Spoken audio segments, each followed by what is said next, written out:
Salut à vous, alors dans cette nouvelle vidéo, je vais répondre à une de nos abonnés qui a un souci de modélisation et d'analyse d'un voile sur CP4.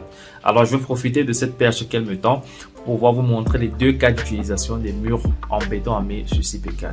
Moi c'est Nasser Mouchili et bienvenue dans cette nouvelle vidéo d'EcoTrainings.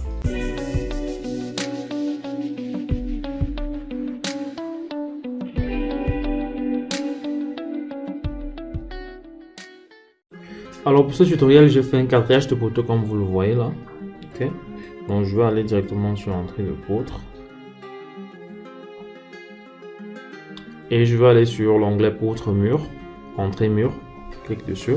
Et puis vous avez 4 types de murs sur CP4. Alors j'ai déjà fait une vidéo sur comment faire un mur de soutènement avec des blocs de béton. Okay, donc j'ai déjà traité de ce mur-ci et vous pouvez voir la vidéo si vous ne l'avez pas encore vue et je vais laisser le lien dans la description. Dans cette vidéo, nous nous intéressons juste seulement au mur en béton armé. Et dans le mur en béton armé, CP4 nous donne la possibilité d'avoir deux cas de figure. Premièrement, c'est un mur sous-sol. Okay. Le mur sous-sol a la capacité de soutenir la terre et puis en même temps servir de système porteur pour le bâtiment, pour la structure. Okay. Et comment est-ce que j'ai défini cela? Je vais rentrer dans Entrée Poteau pour vous montrer ça. Éditer groupe. J'ai créé deux niveaux et un niveau étant au sous-sol, okay, que j'ai donné la cote de 3 mètres. Et puis un autre niveau au-dessus de celui-ci, 3 mètres. D'accord? Donc je vais mettre le mur en béton armé qui va supporter les charges du sol. Et puis je vais mettre le voile de ce côté. Okay. Le voile, c'est un mur en béton armé qui ne supporte pas les charges du sol. D'accord? C'est comme ça que CP le définit. Okay. Donc je vais accepter, je vais rentrer dans l'entrée de poutre. Et directement, je vais mettre cela. Entrée mur, je clique sur mur en béton armé. Premièrement, vous allez voir sur la bande du haut, il y a référence. Okay? C'est comme ça que le mur va être défini sur vos plans. Donc je peux changer là, puis je mets mur sous-sol, mur sous-sol, ok. Et je vais définir les côtes, c'est-à-dire que ce mur cela va quitter de la fondation jusqu'au plancher, ok. Et je vais définir les épaisseurs, épaisseur gauche droite, ok. Si j'ai 0,15 par rapport à l'axe du mur, ça me fait un mur de 0,30 cm. Alors CP divise les épaisseurs comme ceci parce que CP va calculer ou bien va dimensionner par côté. Donc par rapport à la charge que va recevoir chaque côté, CP va pouvoir dimensionner. C'est pour ça que vous avez la possibilité de faire un mur de soutènement où vous avez la terre d'un côté et puis vous avez un certain remblai à une certaine hauteur. Mais ça, on va pas le voir aujourd'hui. Je pense avoir fait allusion à cela dans la vidéo du mur de soutènement en bloc de béton. Vraiment, les paramétrages, c'est quasiment la même chose. Donc, je vous invite vraiment à aller regarder cette vidéo parce que je vais pas faire en sorte que cette vidéo soit très longue. Pousser, je clique sur pousser pour pouvoir définir les poussées du terrain. Donc, je vais éditer les poussées du terrain. Et là, j'ai mon tableau. Ici, là, je vais mettre la côte. La côte, pas la hauteur. Ok, la côte. Nous sommes en -3. Donc, la côte, le remblai va arriver jusqu'à la côte de 0,0. Ok. La hauteur, c'est 3 mètres, mais la côte, ce sera de 0,0 mètres. L'angle du talus, si votre talus a un certain angle, c'est-à-dire que le talus de votre remblai, si c'est un certain angle, vous mettez l'angle là. Ou bien si c'est sur un sol fixe déjà, c'est-à-dire que ça n'a pas d'angle, vous allez mettre 0. Ok, c'est pas un remblai. Le poids volumique apparent, vous avez le poids volumique déjaugé aussi, vous avez l'angle de frottement interne, vous avez l'évacuation par drainage. Alors l'évacuation par drainage ici là, ça veut simplement dire que l'eau qui se retrouve dans le sol s'évacue à 100%, à 80%, à 60%, ça dépend des mécanismes que vous avez mis sur pied pour pouvoir évacuer l'eau. Alors si vous mettez 100%, ça veut dire qu'il n'y a pas de pression hydrostatique et cela implique que même si vous mettez la côte de la nappe phréatique, ça va changer, ça va pas jouer parce que toutes les eaux sont évacuées. Donc pour rester dans la marge de sécurité, je recommande parfois de mettre 80-90. Okay? Pour rester dans une marge de sécurité, c'est dire que peut-être on a toujours des eaux qui vont rester là et qui vont prendre du temps pour être évacuées.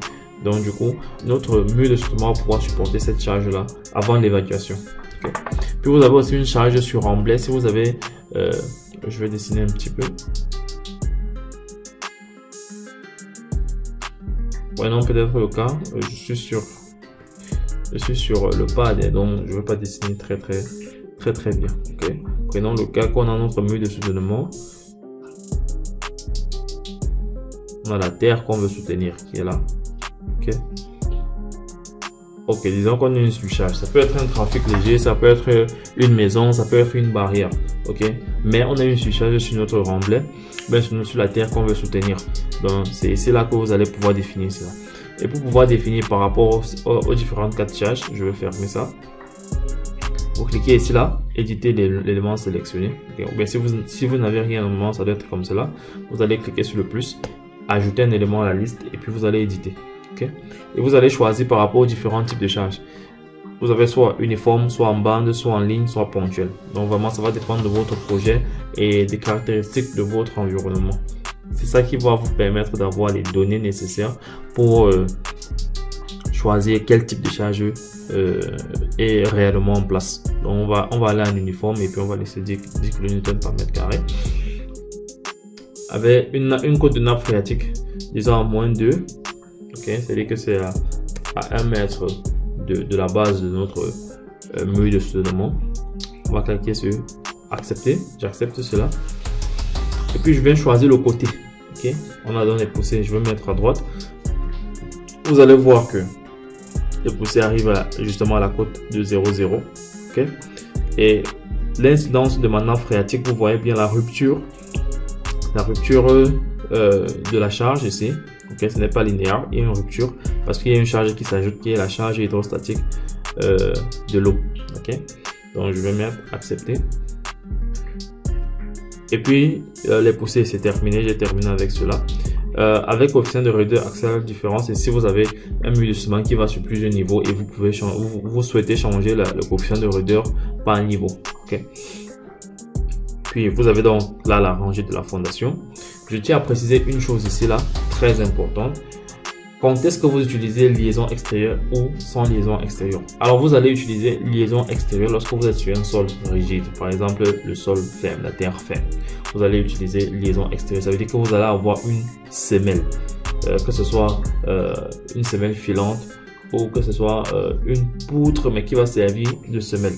Si vous utilisez sans liaison extérieure, ça veut dire que vous êtes sur un sol élastique, vous êtes sur un support élastique qui va consister en peut-être par exemple un radier. Si vous êtes sur un radier, si votre mur prend naissance sur un radier, vous allez utiliser sans liaison extérieure. Si votre mur prend naissance sur la dalle, sur la poutre, sur un mur, vous devez utiliser sans liaison extérieure. Nous sommes sur la terre, donc nous allons utiliser avec liaison extérieure. Et pour paramétrer, vous cliquez sur éditer fondation. Et puis vous allez pouvoir soit choisir encastrement, okay, vous encastrez ça dans le sol, ou bien vous cliquez sur semelle filante et vous avez donc des bords, l'épaisseur, on va dire une épaisseur de 30 cm. Okay.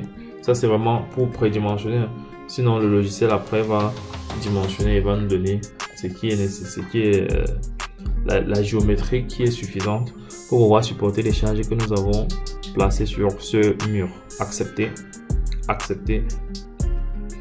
Et on avait dit pousser à droite. Ok, donc si vous cliquez là et puis vous envoyez ça, puis je définis ça comme ça là, vous allez avoir la poussée à droite. Si je choisis plutôt de ce côté-ci, si j'entre ça de ce côté-ci, vous allez avoir la poussée plutôt ici là à l'intérieur. Ok, donc c'est très important de savoir la direction d'entrée de votre mur. Okay. Alors excellent, ceci c'est terminé. Donc je vais passer au prochain mur qui est plutôt un voile. Donc je vais cliquer là, et la différence entre le mur de sous-sol et le mur voile, c'est vraiment, on va dire mur voile. Ok, c'est juste les poussées. Ok, on n'a pas de poussée. Okay, on n'a pas de terrain, donc on n'a pas de poussée. Donc je vais juste venir décocher et je vais cliquer sur accepter. Je vais changer la côte. Je vais du plancher 1 jusqu'au plancher 2. D'accord, donc je vais changer la côte. Je vais faire cliquer sur. J'ai pas de liaison. C'est sans liaison extérieure parce que je m'appuie sur une poutre. Ok, donc je m'appuie sur une poutre et je vais donner la hauteur de cette poutre là à 0,40. n'y a pas de débord parce que je m'appuie sur une poutre. Donc, je mets accepter. Je vais changer aussi les épaisseurs parce que c'est un voile. J'ai pas besoin forcément que ce soit aussi gros. Donc on va garder une épaisseur de 20. Donc 0,10 de part et d'autre de l'axe pour avoir une épaisseur finale de 0,20 cm. Sans liaison extérieure, c'est défini. Accepter. Et puis je vais tracer là. Ok. Disons que... D'accord, là. Excellent. Et puis j'ai une poutre donc qui va quitter d'ici. De 20 par 40. Qui va quitter de là à là. Ok. Je monte. Pareillement. Qui va quitter de là à là. Alors je peux définir mon plancher. Je peux mettre une dalle, épaisseur de 15. D'accord. Vous savez déjà comment définir les planchers. Je descends et puis je vais faire un plancher vide ici là. Je descends la fondation et je vais ajouter des semelles.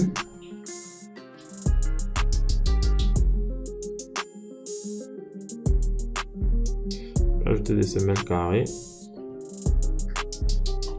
D'accord. Et j'en ai terminé avec la modélisation, puis je vais simplement lancer le calcul. Alors je vais dans l'onglet résultats. Je vais traiter de cette fondation. Élément, éditer, je clique là-dessus. Alors on a là la fondation et je vais dimensionner en dimension minimale, j'accepte. Ok, non. Pas besoin. Et j'ai le plan de ferraillage de ma semelle. Ok, donc ça c'est ma semelle. Au départ on était sur 30-30. Vous voyez que le luthier a dimensionné ça à 115 et puis une épaisseur de 60. Ajouter un ferraillage supérieur et un ferraillage inférieur. Le plan de ferraillage il est là.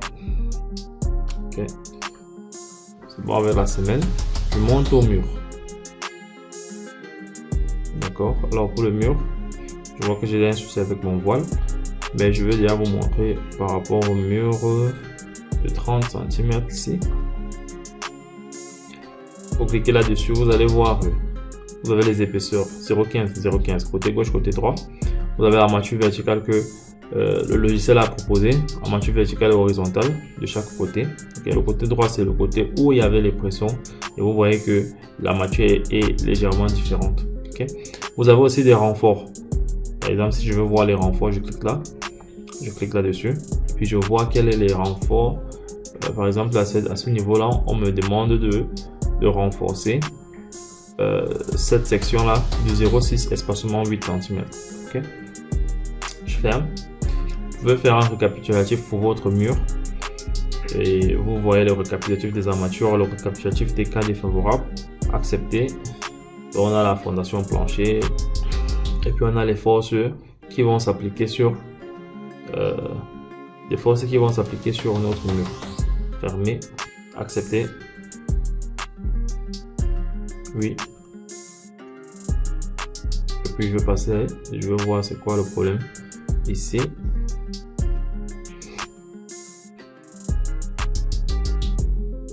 Récapitulatif.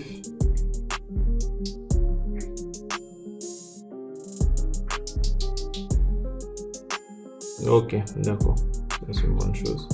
Accepter. Donc le mur il est bon, mais différent. Le voile il est bon, le mur de soutènement sous-sol c'est aussi bon. Je peux venir simplement et puis je tire les plans. Donc dans le type de plan vous allez choisir élévation de mur en béton armé.